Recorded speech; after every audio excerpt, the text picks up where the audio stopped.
Mobile banking ব্যবহারকারীদের মধ্যে ভুল নম্বরে টাকা পাঠানোর সমস্যা একটি সাধারণ বিষয়। তবে বিকাশ কর্তৃপক্ষ জানিয়েছেন যে সতর্ক পদক্ষেপ গ্রহণ করলে টাকা ফেরত পাওয়া সম্ভব।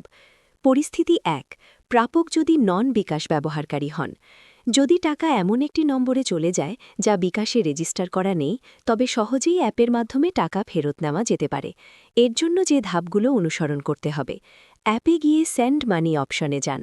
সংশ্লিষ্ট লেনদেনের পাশে নন বিকাশ লেখা দেখা যাবে। সেখানে ট্যাপ করে ক্যান্সেল বা বাতিল করার অপশন নির্বাচন করুন। হ্যাঁ নির্বাচন করলে টাকা তাৎক্ষণিকভাবে আপনার অ্যাকাউন্টে ফিরে আসবে। এটি শুধুমাত্র তখনই প্রযোজ্য যখন প্রাপকের নম্বর বিকাশে রেজিস্টার না করা থাকে। যদি টাকা ইতোমধ্যে একটি সক্রিয় বিকাশ অ্যাকাউন্টে চলে যায়, তবে সরাসরি অ্যাপ থেকে টাকা ফেরত পাওয়া সম্ভব নয়। এক্ষেত্রে বিকাশ কর্তৃপক্ষের নির্দেশনা অনুসরণ করতে হবে। হেল্পলাইন 16247-এ কল করা বা নিকটস্থ কাস্টমার কেয়ার সেন্টারে যোগাযোগ করা। লেনদেনের তারিখ ও সময়, প্রেরক ও প্রাপকের নম্বর, পাঠানো টাকার পরিমাণ ও লেনদেনের স্ক্রিনশট জমা দিতে হবে। এরপর বিকাশ কর্তৃপক্ষ প্রাপকের সঙ্গে যোগাযোগ করবে ও টাকা ফেরত নেওয়ার প্রক্রিয়া শুরু করবে।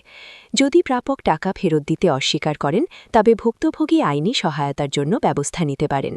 বিকাশ ব্যবহারকারীদের পরামর্শ দেওয়া হয়েছে লেনদেনের আগে প্রাপকের নম্বর যাচাই করে নেওয়া, অন্য কারো ফোন ব্যবহার না করা ও সেন্ড মানি করার সময় প্রাপকের নাম নিশ্চিত করা।